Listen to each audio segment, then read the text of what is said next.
Ça ne marche pas? Si, ça marche. Bienvenue à l'hôtel de région Auvergne-Rhône-Alpes. J'espère que ce film de promotion de notre belle région vous a plu. Il est sorti il y a quelques semaines avec la nouvelle identité Renaître ici de notre région. Je voudrais saluer Madame la vice-ministre du Tourisme en charge du tourisme du Pérou, Madame Chirinos. Bienvenue à Lyon.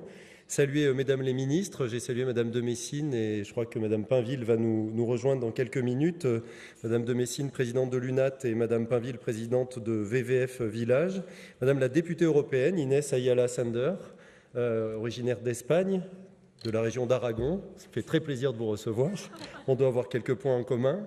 Saluer Fiona Jefferi, donc présidente de l'African Tourism and Travel Association et de l'ONG Just Drop du Royaume-Uni. Messieurs les présidents, Jean-Marc Mignon, président sortant de l'OIETS et grand organisateur de ce congrès. Saluer Pascal Lamy, président du Comité mondial d'éthique du tourisme de l'OMT, ancien directeur général de l'OMC. Merci de votre présence. João Alves Pereira, président de la Fédération internationale de camping caravaning du Portugal.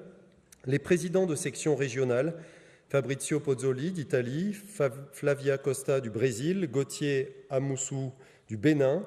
Mesdames et messieurs les directeurs et directrices, et puis je voudrais saluer évidemment Emma Delfaux, sous-directrice du tourisme au ministère de l'économie, Yves Godin, secrétaire général de l'OITS Belgique, Alberto Lopez, directeur général du ministère du tourisme du Costa Rica, Francesco Tapinassi, responsable de l'unité Relations internationales du ministère italien du tourisme, et vous saluez toutes et tous, vous souhaitant la bienvenue ici à Lyon.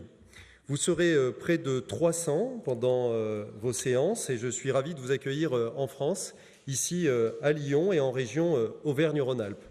Je salue l'engagement et la dynamique collective et les partenariats qui ont été mis en œuvre pour accueillir ce congrès ici à Lyon. Il se prépare depuis plus d'un an. La candidature pour recevoir le congrès à Lyon a été portée par un partenariat entre l'État, la région Auvergne-Rhône-Alpes et Auvergne-Rhône-Alpes Tourisme. À ce titre, je voudrais remercier à nouveau Emma Delfaux et plus particulièrement pour l'État Marie-Odile Beau également. Remercier pour la région François Boissac, Delphine Giraud, Bruno Chiaverini et Sylvie Guillet. Pour Auvergne-Rhône-Alpes Tourisme, Lionel Flasseur et Muriel Antoniotti ainsi que Nathalie Vaillet. Pour les équipes de l'OITS, Yves Godin, Charles-Étienne Bélanger, Luc Gobin et Jacques Raillet. 2018 est une année toute particulière pour l'OITS, chargé d'émotions, puisque Jean-Marc Mignon, investi depuis de nombreuses années au sein de l'OITS et président depuis 2010, a souhaité ne pas reconduire sa candidature pour un prochain mandat, se dégager un peu de temps pour se consacrer à sa vie familiale, après avoir consacré à la vie associative de longues années. Je voudrais que nous vous saluions particulièrement. Bravo et félicitations à vous pour ce beau parcours.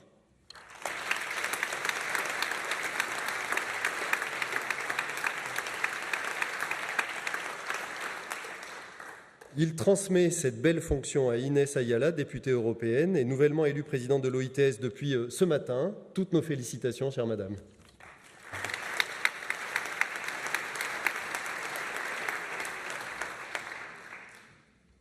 Tous les 2 ans, vous tenez congrès, le congrès mondial de l'OITS. Il s'agit cette année de la 28e édition et c'est la première fois que vous venez à Lyon.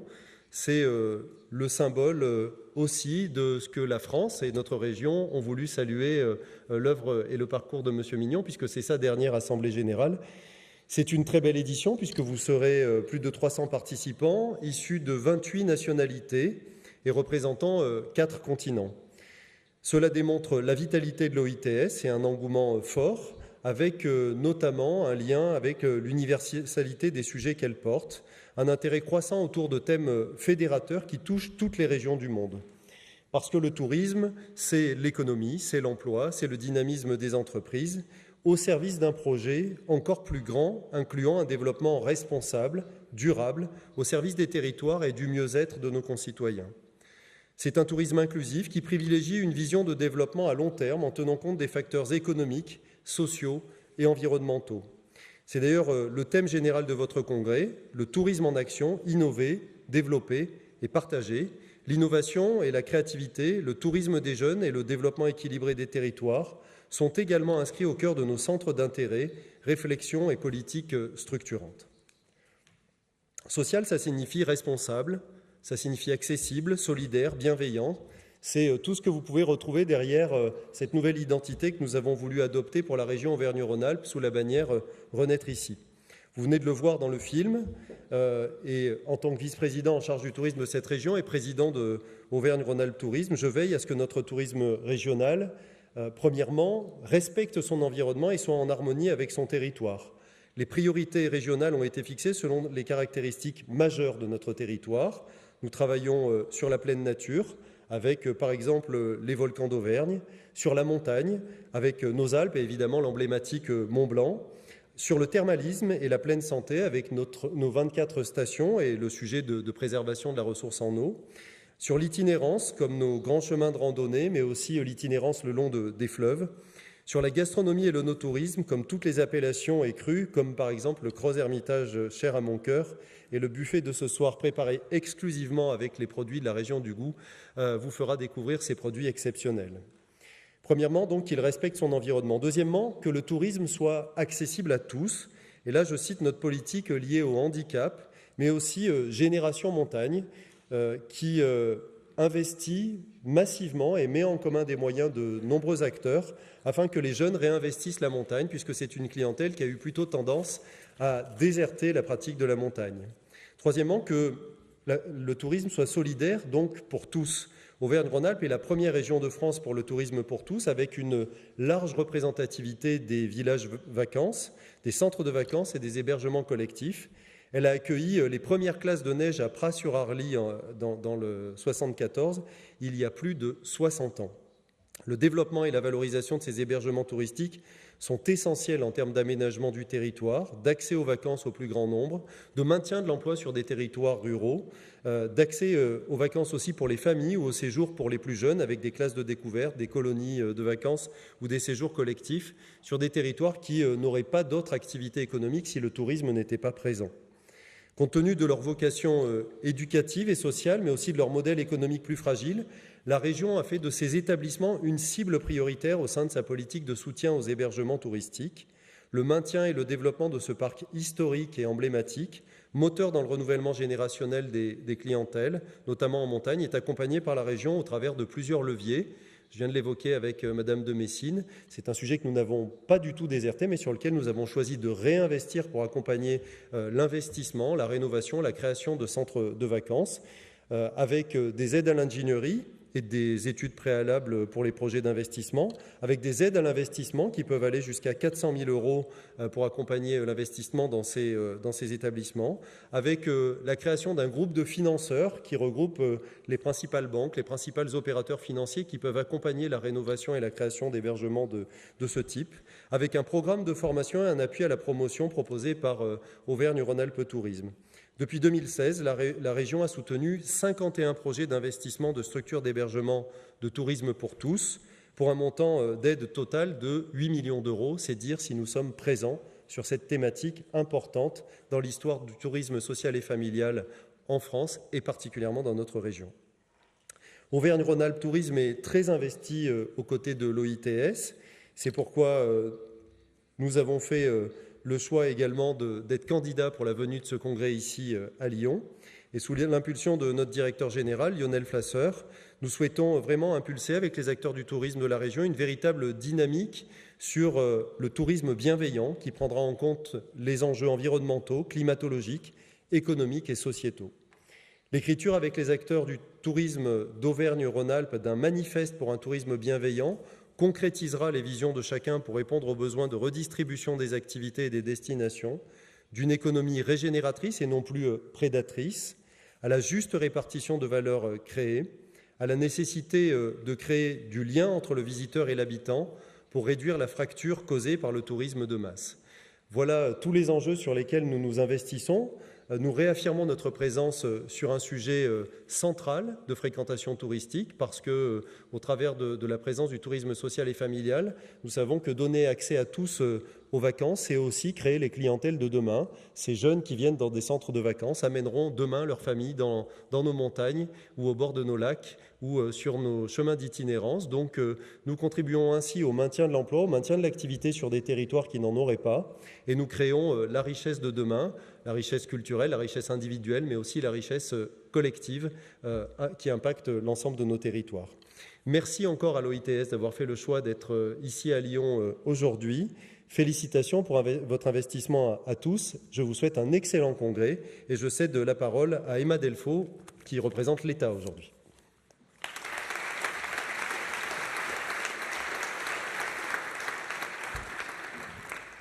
Merci Monsieur Daragon et bonjour à tous. Je représente en effet l'État et je vous prie d'excuser notre ministre en charge du tourisme qui n'a pas pu être des nôtres aujourd'hui.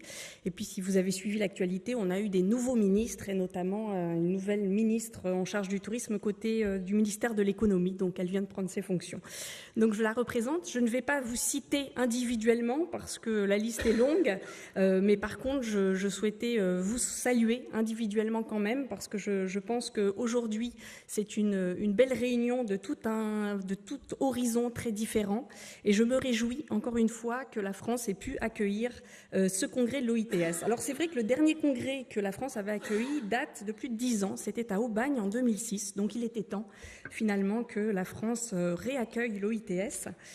C'est aussi l'occasion de vous accueillir, de réaffirmer l'engagement de la France aux côtés de l'OITS. Vous savez, notre attachement pour les sujets qui sont portés par cette organisation et qui, dans nos politiques, vous allez le voir, puisque je souhaite vous brosser quelques thèmes de travail du gouvernement, qui sont des thèmes très présents. Et puis, c'était tout naturellement le moment aussi de saluer l'engagement et le travail de Jean-Marc Mignon, et finalement que cette dernière réunion se déroule dans son pays d'origine était tout à fait naturelle.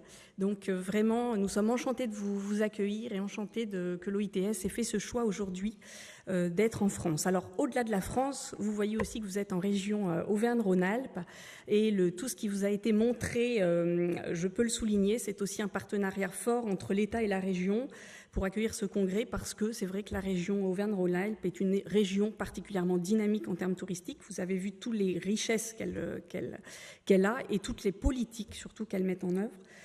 Par ailleurs, je voulais saluer les équipes opérationnelles parce que ce congrès, c'est aussi beaucoup de travail d'organisation. Donc bravo à tous et à toutes, que je ne citerai pas individuellement, mais c'était aussi un beau travail collectif.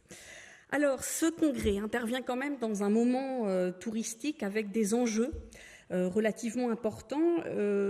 J'aimerais en citer quelques-uns parce que je pense qu'ils vont guider un petit peu les travaux des prochains jours. L'explosion du nombre de touristes. Alors ça, c'est un fait qui nous réjouit chaque jour collectivement. On a une arrivée de touristes internationaux dans le monde qui a bondi de 7% en 2017 et c'est la plus forte progression depuis 2010. Donc on est vraiment à un moment de l'histoire où plein de pays s'ouvrent et finalement on a des gens qui accèdent au tourisme, des gens qui accèdent au voyage et pour chacun d'entre nous, chaque pays, c'est aussi l'occasion de les attirer.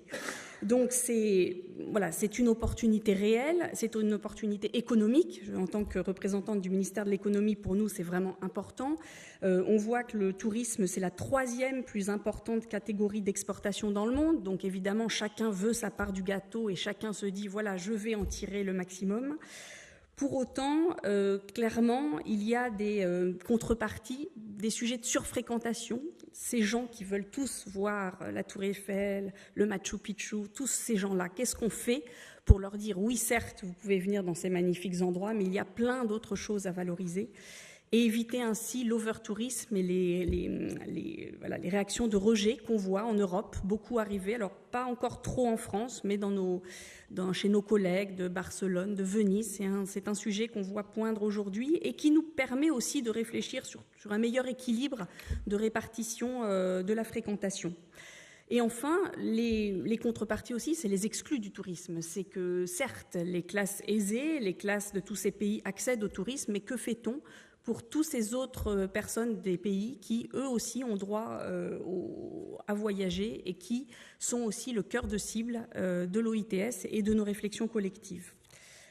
Je souhaiterais aussi souligner un congrès qui doit prendre en compte de nouvelles tendances de consommation touristique. Et au niveau de la France, on est très attentifs à ça, parce qu'en France, on a un tourisme historique, on est les plus beaux, on est les plus forts, on se dit, bon voilà, tout le monde veut voir la Tour Eiffel, tout le monde veut voir Lyon, etc. Ceci dit, on s'est quand même rendu compte que la recherche d'authenticité, la recherche d'émotion, les notions, comme disait M. Daracon, de tourisme durable et solidaire irriguent maintenant les préoccupations des touristes et que forcément notre tourisme doit changer, nos offres doivent changer. Et l'utilisation croissante d'Internet et des réseaux sociaux permet certes de toucher des clientèles nouvelles, mais aussi de faire circuler les appréciations, les avis, et nous expose plus et finalement exacerbe les concurrences aussi entre nos différents pays. Je voudrais vous donner un chiffre. Vous allez me dire, oui, les réseaux sociaux et Internet, c'est pas finalement si nouveau, mais 58% des Français, là je parle des touristes français qui sont partis, utilisent leur smartphone. Et c'est une hausse encore de 5% par rapport à 2016. Donc ça veut dire que ce phénomène qui est dans nos politiques, qui est pris en compte, est un phénomène qui s'accroît et donc un phénomène avec lequel il faut composer et qu'il faut utiliser à bon escient aussi. En France, on est très sensible à l'innovation et moi je me réjouis que ce programme des travaux de l'OITS et de ce congrès vont beaucoup tourner autour des pratiques et de l'apport que peuvent avoir les start-up et toutes les entreprises créatives pour justement réenchanter les destinations, réenchanter les expériences. Tout aussi un champ que nous avons ouvert sur la data, l'utilisation des data pour mieux comprendre quelles sont nos clientèles, mieux comprendre aussi qu'est-ce qu'on peut leur apporter tout en gardant le contact humain qui est aussi ce que recherchent les touristes. Et puis, je ne vais rien non plus vous apprendre, mais des nouveaux acteurs qui par leur poids vraiment questionnent les équilibres historiques. Le poids des plateformes de location touristique meublées comme Airbnb bouscule les équilibres des hébergements. Un chiffre, les Français sont 7 millions à avoir voyagé avec Airbnb cet été. Et ça en fait le deuxième marché derrière les Américains. Donc évidemment en France, nous, on doit prendre ça en compte. Booking, les plateformes de réservation, qui aussi sont maintenant des géants avec lesquels il faut composer. On voit que Booking a détrôné notre opérateur historique, oui SNCF, donc notre opérateur de transport, dans le classement des 20 sites les plus fréquentés. Donc évidemment, maintenant, ce sont des géants internationaux qui impactent nos politiques publiques locales. Et puis, dans tous les champs, puisqu'on a aussi les transports avec le covoiturage qui explose aussi. Alors, tous ces enjeux qui vont être traités dans le programme de l'OITS aujourd'hui sont pleinement intégrés dans les orientations stratégiques de l'État. Au niveau du gouvernement, on est évidemment très sensible au tourisme. En France, je vous rappelle, on est la première destination mondiale. On s'en réjouit, ceci dit, c'est une lutte parce que vous êtes tous très très bons et chacun veut nous prendre cette place. Donc il faut quand même se renouveler, lutter pour toujours donner envie de venir. On a accueilli 87 millions de touristes en 2017. On espère passer la barre des 90 millions en 2018. Et économiquement, c'est 7% du PIB, le tourisme chez nous. Donc évidemment, un poids conséquent. On a eu, les tristes incidents de ces dernières années, parfois des périodes un peu plus compliquées. Maintenant, on est reparti sur une bonne dynamique. Les résultats du premier semestre 2018 augurent d'une très bonne année encore. Alors forcément, il fait très beau, ça aide. Vous bénéficiez de notre été indien et c'est vrai qu'on a eu un très bel été. Et on voit que sur l'hébergement collectif, on a eu au niveau national une hausse de 4% du nombre de nuitées, rien que sur le premier semestre 2018. Donc, voilà, on est sur une tendance positive. Ceci dit, on a quand même à se retrousser les manches et depuis quelques années, je peux témoigner, le gouvernement a vraiment lancé une dynamique forte sur des axes prioritaires. Je vous les énonce parce que ça vous donne un petit peu sur quoi l'État français travaille, évidemment en lien avec les collectivités. Et notre travail, c'est justement d'essayer de coordonner cette politique nationale avec les politiques que mettent en œuvre les élus sur les territoires. Le premier thème qu'on travaille, c'est la qualité de l'accueil. Justement, j'espère que vous avez tous apprécié la façon dont vous êtes accueillis, mais on peut mieux faire et parfois les Français sont parfois, à travers les réseaux sociaux, qualifiés de personnes peu accueillantes, un peu rudes, etc. Donc, ça se travaille et ça se professionnalise. Et le rôle de l'État, nous avons des marques comme Qualité Tourisme, des marques aussi pour l'accessibilité universelle, donc tourisme et handicap, Destination pour tous, qui aide les régions à à accueillir toutes sortes de publics. On travaille cet accueil et on a vraiment un travail de fond pour que les professionnels ne considèrent pas que juste sourire suffit, mais que c'est une vraie approche parce que nous avons des clientèles très diverses, de pays très différents, et nous avons aussi des habitudes de consommation qui changent et que doivent connaître les professionnels. Donc c'est un travail de fond que nous entamons et qui sont bien sûr relayés par les collectivités. Nous travaillons fortement avec les territoires où sont les acteurs. La structuration de l'offre touristique, y compris nous on a les Outre-mer, donc loin mais pourtant très présent dans notre politique. On souhaite que le paysage que, en tant que touriste, vous voyez soit travaillé, c'est-à-dire certes on a un patrimoine culturel et environnemental incroyable, sauf que derrière on a des acteurs qui vont vous accueillir, on a une chaîne touristique et il faut que cette chaîne soit structurée depuis la personne qui va vous accueillir à l'aéroport jusqu'à votre hôtel ou votre chambre d'hôte ou votre prestataire qui va vous faire découvrir la ville de Lyon quand vous faites une escapade. Et tout ça, finalement, c'est un chaînon de plein de gens. Et il suffit que dans cette chaîne, à un moment, vous ne soyez pas content du tout d'une prestation pour que votre image de la France soit ternie. Donc on essaie que ces acteurs qui n'ont pas grand-chose, enfin qui ne se connaissent pas forcément, travaillent vraiment ensemble. Au niveau de la France, on a aussi beaucoup travaillé sur l'investissement financier, parce qu'au niveau de l'investissement, on a des infrastructures qui datent parfois, puisqu'on a un tourisme de très longue date, notamment le tourisme social, avec des infrastructures et des hébergements tout à fait intéressants, mais qui maintenant nécessitent aussi un renouvellement, parce que les attentes des clientèles changent. Donc l'État s'investit là-dedans. Je citerai plus rapidement la formation et l'emploi, parce que le tourisme chez nous, c'est 2 millions d'emplois directs, donc forcément, c'est une clé aussi pour nous.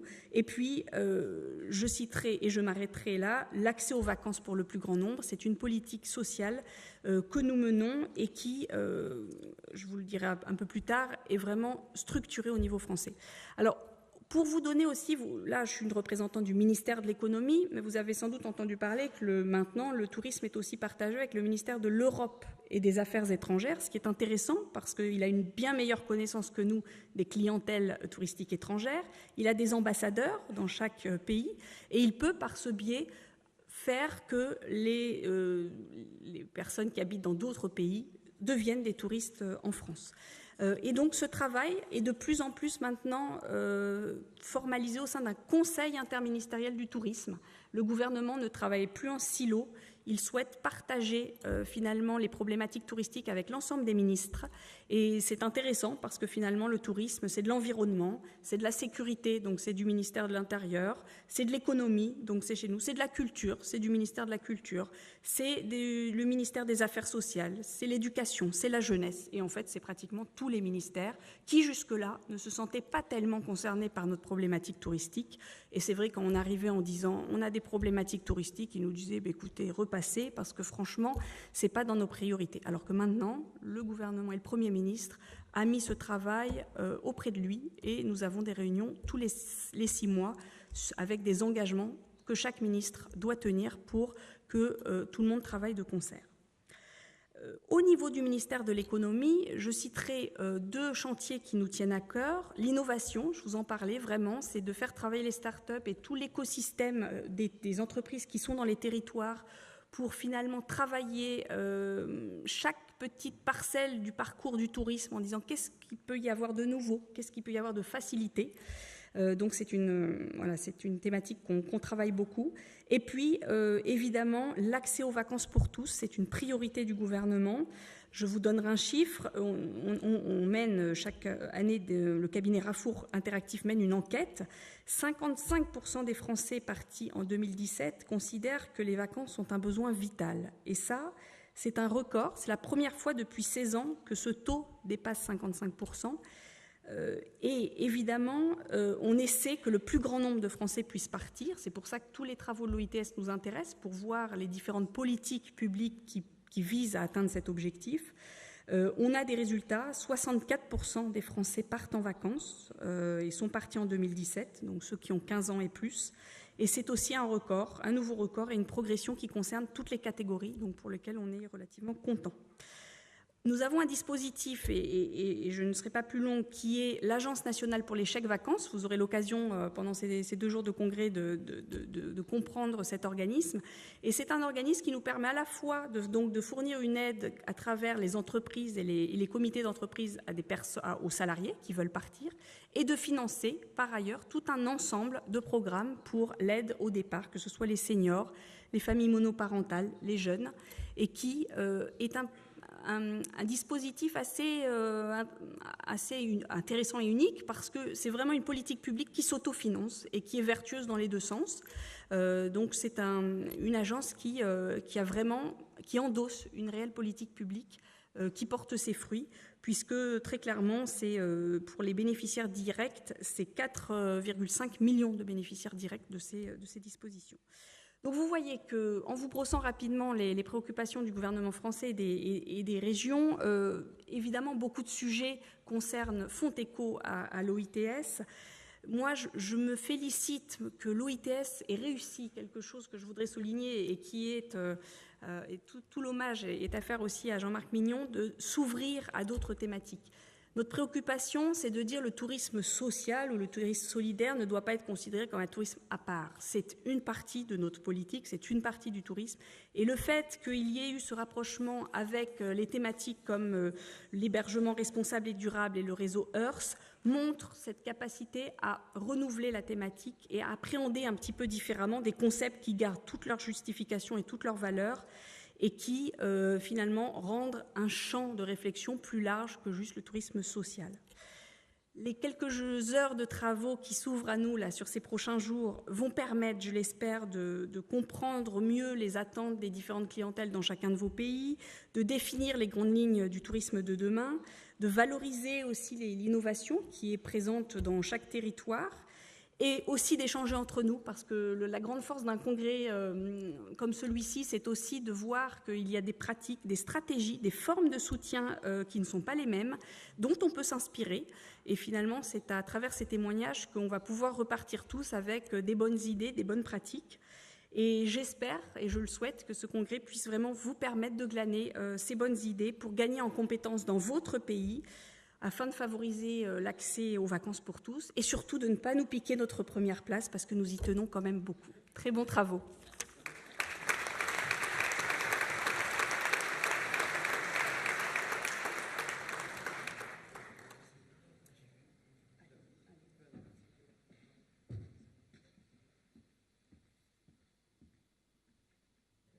Bonjour, je regardais si quelqu'un d'autre voulait y aller, mais je crois que c'était vraiment mon tour. Donc, Monsieur le Vice-président, Madame la sous-directrice du tourisme, Monsieur le Président du Comité mondial d'éthique du tourisme de l'OMT, Madame la Vice-ministre du tourisme, chers membres de l'OITS, chers amis. Je voudrais rapidement d'abord me joindre aux 2 autres orateurs de cette séance pour souhaiter bien entendu la bienvenue à vous tous, membres de l'OITS, organismes amis, invités, représentants des pouvoirs publics régionaux et nationaux. Et dire aussi combien nous sommes heureux de nous retrouver ici à Lyon, dans ce magnifique hémicycle de la région Auvergne-Rhône-Alpes, pour notre congrès, 2 ans après celui de Zagreb, 4 ans après celui de São Paulo au Brésil, puisque vous le savez ou vous ne le savez pas, c'est que tous les 2 ans que nous avons notre congrès. Mais avant toute chose, je souhaite aussi exprimer nos remerciements les plus sincères et les plus vifs à 2 institutions de notre pays, sans qui nous n'aurions pas pu organiser notre congrès ici. La Direction générale des entreprises du ministère de l'économie, et tout particulièrement à Emma Delfaux, la sous-directrice, et à Marie-Odile Beau, chef du bureau concerné par nos activités, qui depuis 2 ans nous ont accompagnés et aidés tant financièrement que dans toute la préparation du congrès. Donc un très grand merci à votre ministère et à toutes les 2. Et par ailleurs, c'est aussi à l'invitation de la région Auvergne-Rhône-Alpes, de son comité régional au tourisme, de la Maison du tourisme, que nous devrons d'être ici cette semaine, et plus particulièrement cet après-midi dans l'hémicycle.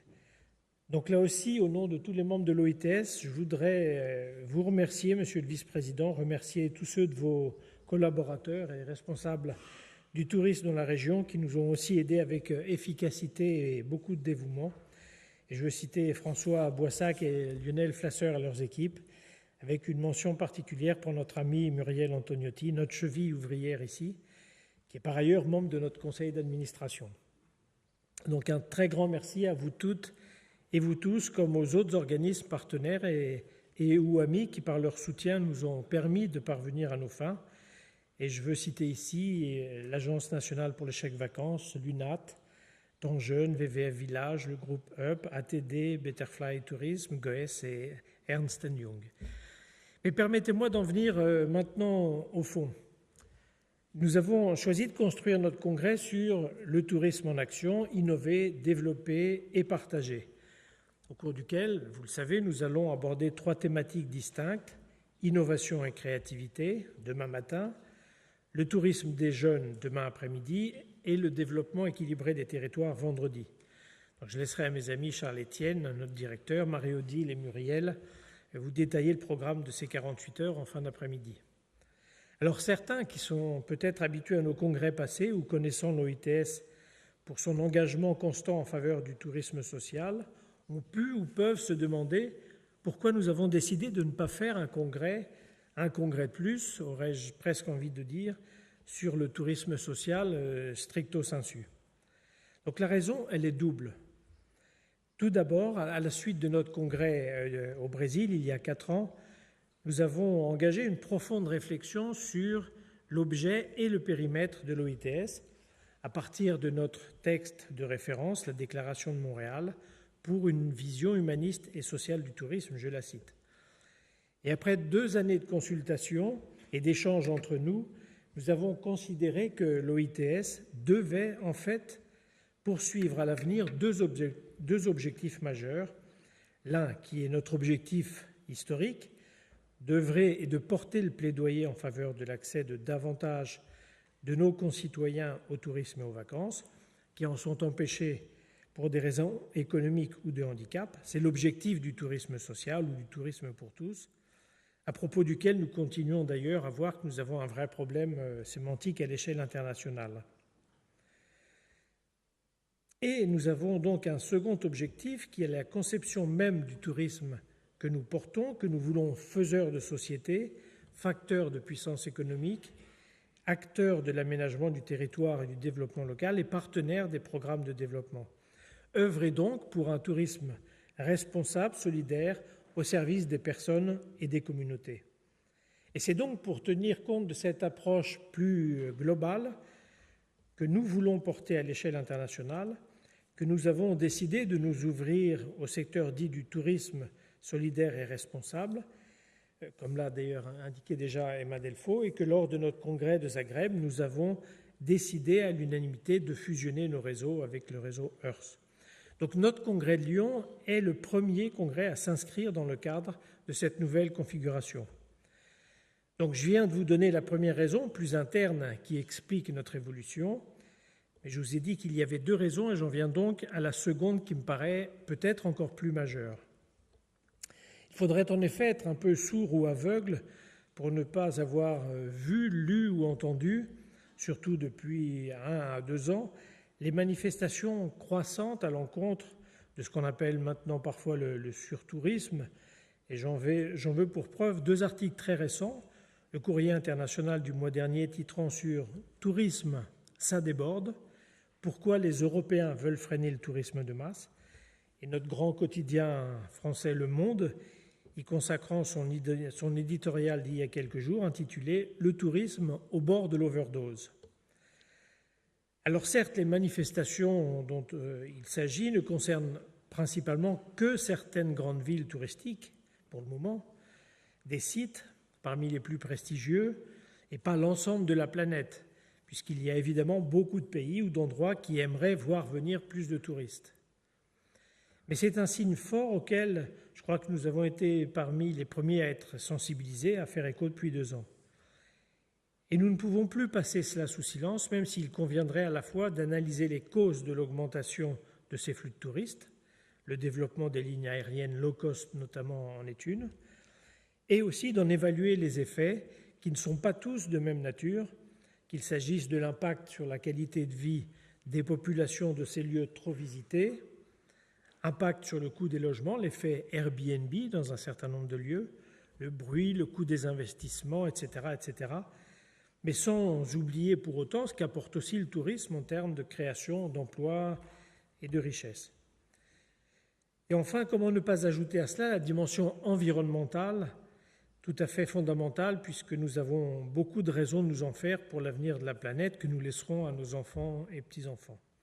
Et quand on voit le beau temps qu'on a ces temps-ci, c'est extrêmement agréable, mais tout de même un peu préoccupant d'avoir l'été en octobre.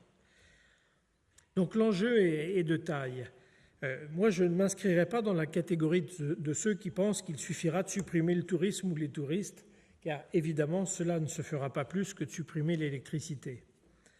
En revanche, que ce soit pour nous à l'OITS, comme pour tous les acteurs du tourisme, la question du tourisme que nous voulons se pose et se posera de plus en plus avec, plus particulièrement pour nous, un défi supplémentaire qui peut paraître un peu comme la quadrature du cercle.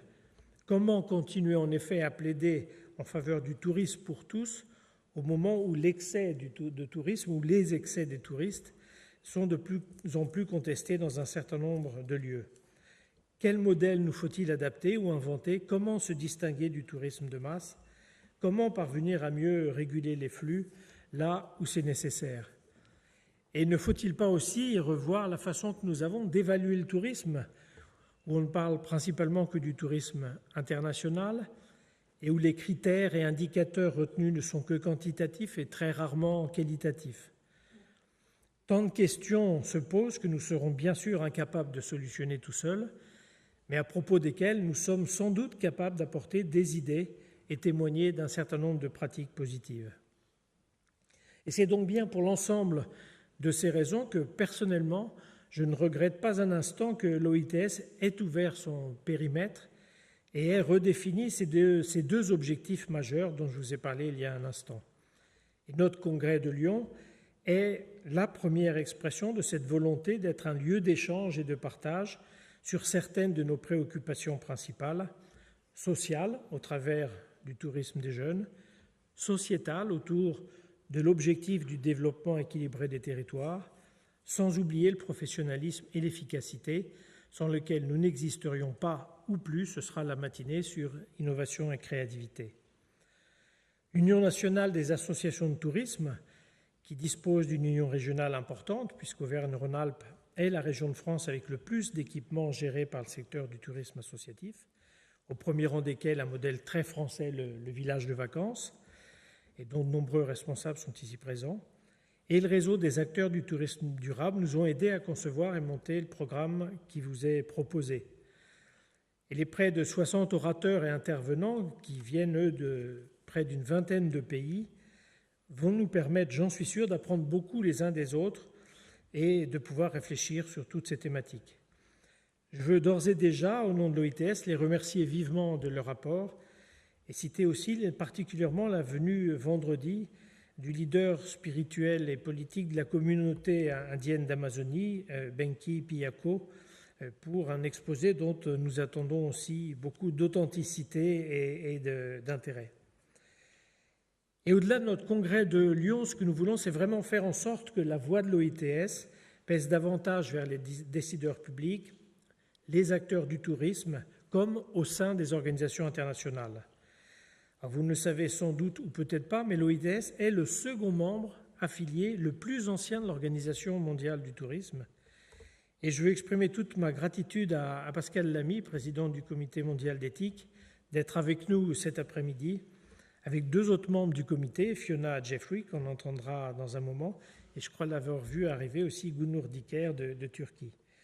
Et ayant moi-même l'honneur de siéger dans ce comité, nous sommes donc 4 membres à être présents ici à Lyon pour marquer aussi l'importance que nous attachons à la dimension éthique du tourisme, qui est complètement en phase avec les éléments que j'abordais auparavant.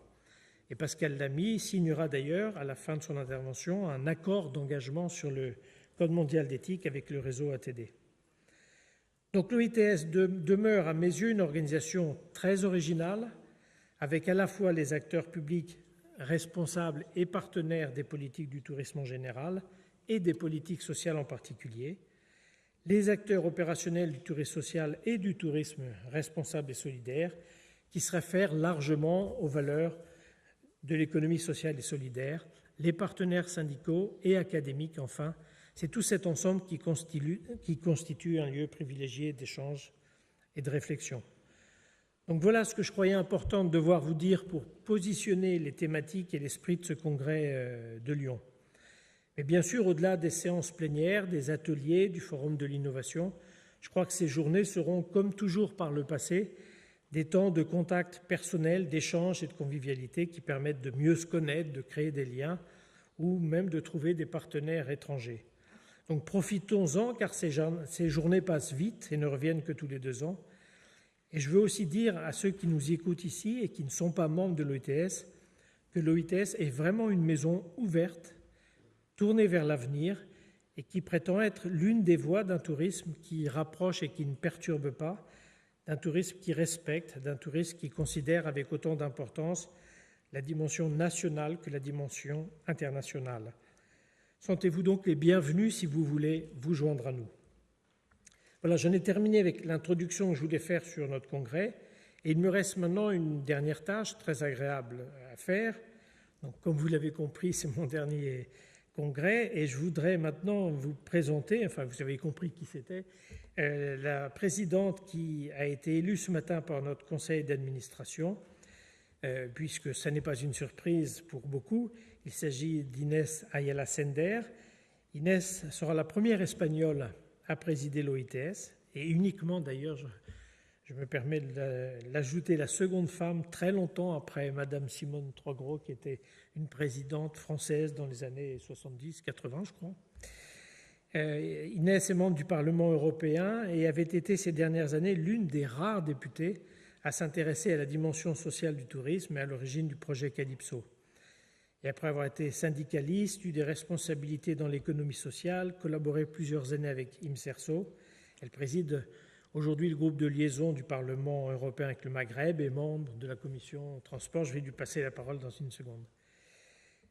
Au moment en tout cas où nous voulons relancer une dynamique européenne, on a pensé qu'elle était vraiment désignée pour engager cette étape. Et Inès, je vous remercie encore vraiment beaucoup d'avoir accepté notre proposition. Mais outre Inès, je voudrais aussi, puisque tout le monde n'était pas là à l'Assemblée générale, vous indiquer quelle est la composition du nouveau comité exécutif. Donc notre secrétaire général Yves Godin, qui était déjà en poste, vous pouvez peut-être vous lever pour que tout le monde vous identifie. Donc Yves Godin de Belgique.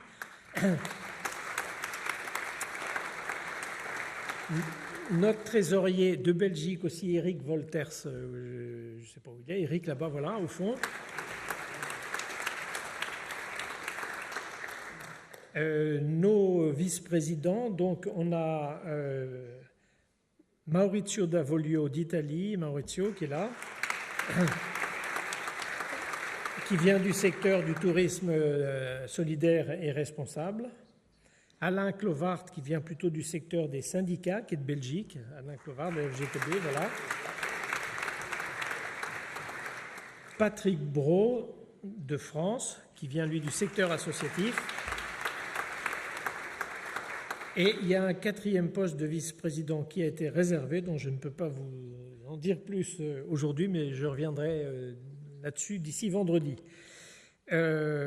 Ensuite, vous indiquez aussi que le président de la section Europe renouvelé dans son mandat, c'est Fabrizio Pozzoli d'Italie. Où est-ce qu'il est, Fabrizio où est-ce qu'il est? Il est là, voilà. Pour l'Afrique, Gauthier Amoussou du Bénin. Voilà, Gauthier. Voilà, et la section Amérique doit changer son président dans les toutes prochaines semaines. Donc là, je ne peux pas non plus vous en parler plus. Donc j'en ai fini. Je souhaite un très très bon congrès à tous. Et évidemment une longue vie à l'OITS, qui est un organisme qui restera vraiment quelque chose de très important pour moi. Et je vous remercie pour votre attention et je passe la parole à Inès Ayala qui veut vous dire un petit mot. Merci beaucoup.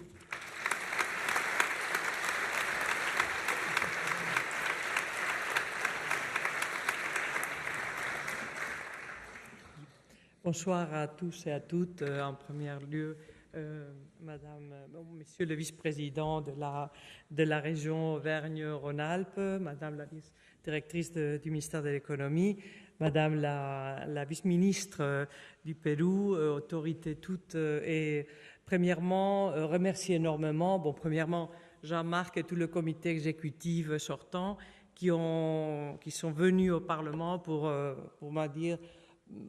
m'offrir ce qui est vraiment actuellement une espèce de cadeau, puisque, en venant, je viens de l'université, mais aussi du syndicalisme, et ayant fait mes armes à côté de la ministre socialiste Mathilde Fernández, qui, entre autres, il a impulsé tous les programmes de l'INSERSO, c'est là où j'ai appris, mais en même temps aussi, en arrivant au Parlement, en relation avec la délégation française et Kader Arif, on a été capable justement, à la demande, entre autres, de l'OITS, de lancer ce projet Calypso, qui était une initiative parlementaire essayant de mettre un embryon au sein de la Commission européenne, justement pour développer un tourisme, on pourrait dire pour tous, pas un tourisme ciblé seulement sur la partie économique et productivisme, mais surtout un tourisme pour tous. Et ça veut dire pour tout le monde, pour les personnes handicapées, pour les seniors, pour les jeunes,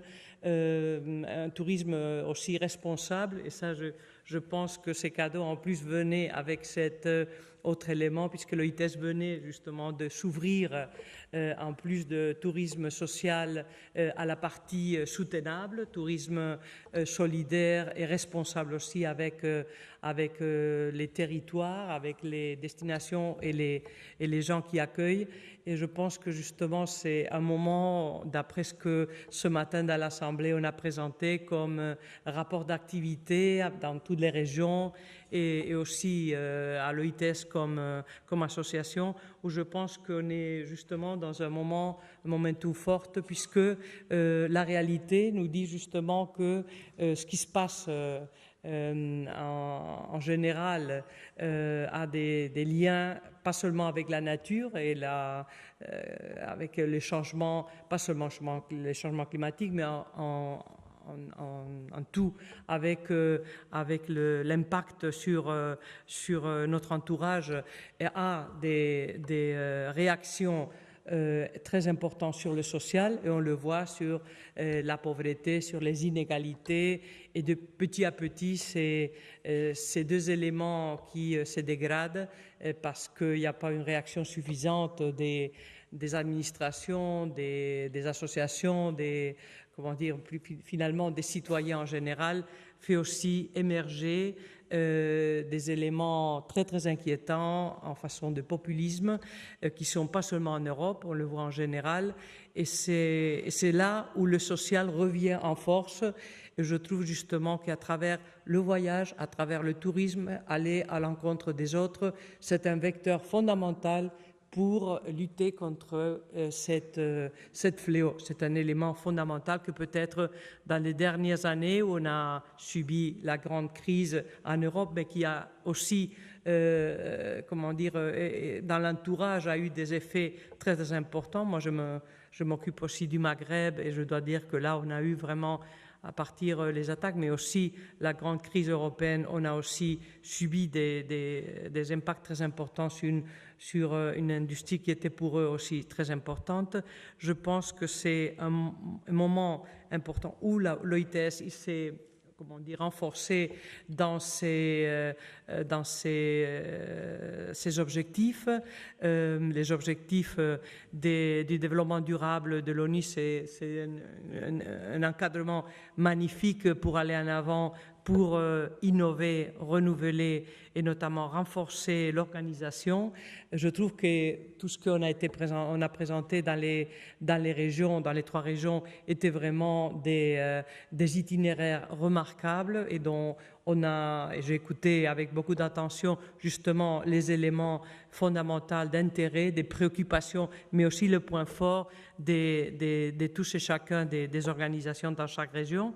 Et justement pour le futur, je trouve que au sein de l'organisation, avec l'alliance, la partie recherche, la partie travail en profondeur, notamment avec les collectifs, et avec les data, qui sont pas seulement les data, pour sa protection et pour connaître mieux les voyageurs ou les touristes, mais aussi c'est la richesse de l'organisation qui doit pouvoir travailler via l'innovation avec ces éléments, justement pour encore approfondir ses capacités de donner un message fort qui vient, comme vous l'avez dit, depuis l'Organisation mondiale du tourisme et qui pourrait encore donner des réponses et des éléments fondamentaux et forts pour ces nouveaux problèmes globaux qui nous interpellent fortement et dont, à nouveau, le social, le solidaire, la capacité de s'ouvrir aux autres, c'est un élément, un vecteur fondamental. Là, c'est le mandat, l'objectif de notre organisation et les demandes, pour ainsi dire, sociétales, je pense que s'unissent à partir justement de ce momentum fort. Alors, je vous souhaite un très bon congrès. Je pense que les éléments, les jeunes, les territoires et l'innovation, tous les trois ensemble, c'est vraiment un trio gagnant parce que ça interpelle toute l'organisation et ça nous donne aussi des idées pour le futur.